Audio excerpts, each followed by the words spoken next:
Suppose you were traumatized by an accident in the military and got retired because you couldn't take the thought of killing your comrades anymore. The movie kicks off with our main guy, Mason Pettis, giving us the lowdown. He talks about how he struggled to figure out what the heck he was doing with his life. Tried law school, but that got old quick, so he bailed. Then he joined the army, where he finally felt like he belonged. Along the way, he met Jenny, tied the knot, and had a kid. Then comes the big plot twist. Mason and his crew get sent to Palonia to kick out this dictator dude, President Juan Vegas. But things go south real fast, and it's not pretty. When their chopper gets hit by a missile, most of his buddies go down, and although Mason makes it out alive, he's left with a messed up back for good. After that, the army gives him the boot, and he's back to civilian life with no other option.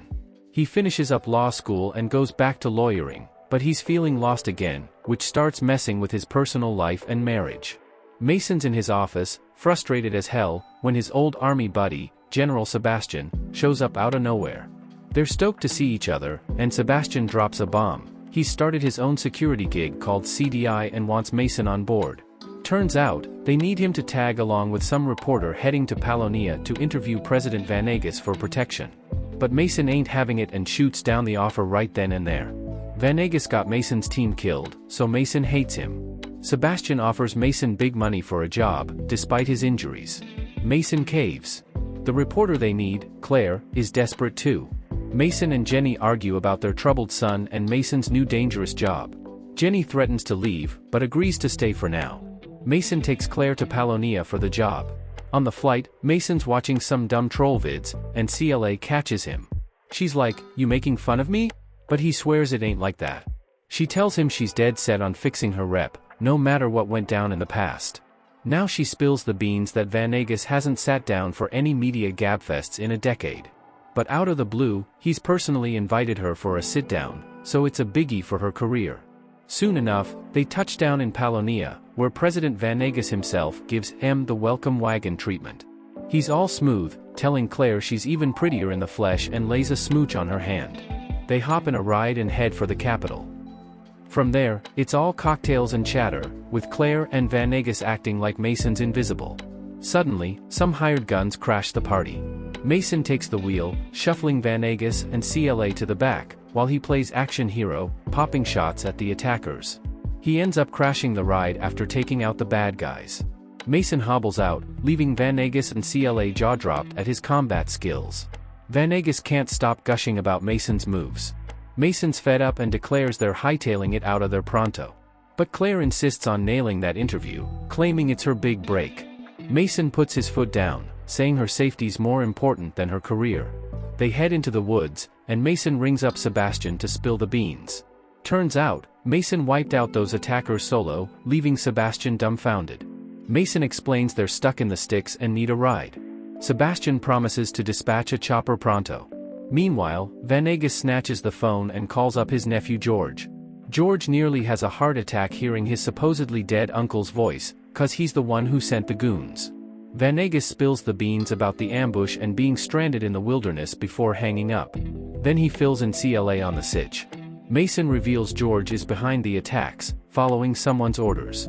Vanegas wants to flee, but Mason escapes with Claire in a chopper pursued by mercenaries. Mason takes them down, even the chopper, but gets badly beaten by a goon. Vanegas saves him. George arrives, angry about the chopper, while the mercenary leader threatens him. Vanegas takes Mason and Claire to his hometown, hailed a hero. Claire interviews Vanegas.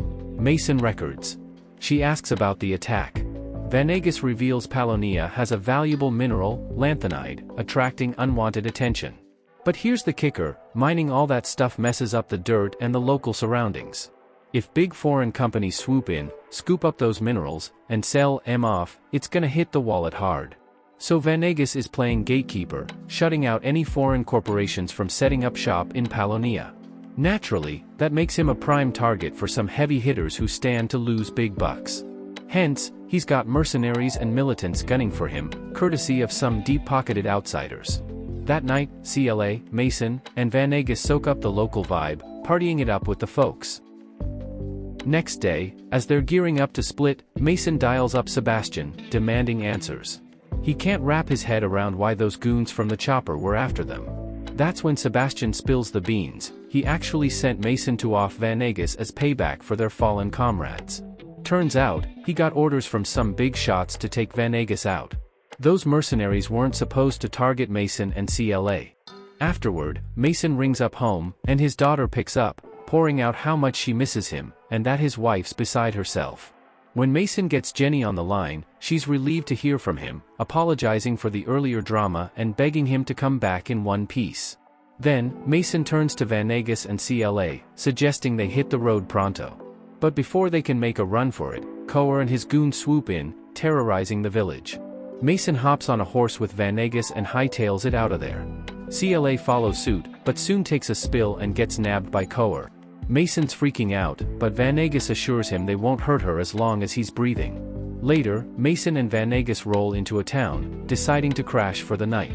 Next day, Coer and his crew roll into town, and Mason cooks up a plan to rescue CLA by offering up Venegas in exchange. Venegas steps up like he's ready to throw in the towel, but then things take a turn when a mob of locals flood the streets to shield him. Since the private army's only hired to off Venegas, they can't start popping off rounds at innocent bystanders without stirring up a whole mess of trouble. In the chaos, Venegas, Mason, and CLA slip into an underground tunnel, sneaking into the palace. There, they find George flying solo, trembling at the sight of his uncle. Claire kicks off a live stream from her phone. Venegas assures his nephew that they'll join forces to safeguard the nation. George, realizing his mistake, tearfully embraces and apologizes to his uncle. But then, out of nowhere, a general barges in and plugs Venegas. George loses it, retaliating and taking down the general in a blaze of gunfire. In the crossfire, both George and the general bite the dust, but Venegas, decked out in a bulletproof suit, walks away unscathed. He's gutted by his nephew's demise but stands firm as soldiers surround him, guns drawn. He reminds them he's their president, not their foe, rallying them to defend their homeland. Just then, Coer and his goons roll up, but the soldiers turn on them, battling to protect their leader.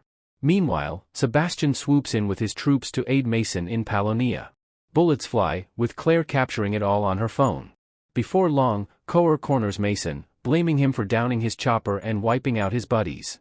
Mason, fueled by rage, and Coer engage in a brutal brawl, but in the end, Coer gains the upper hand.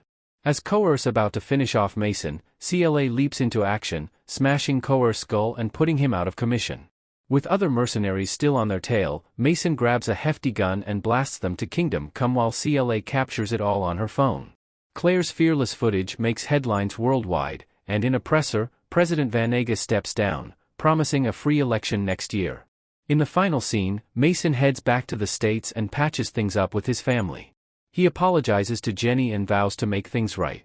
Later, Mason checks his bank balance and finds a cool $5 million from Venegas as a thank you for his help.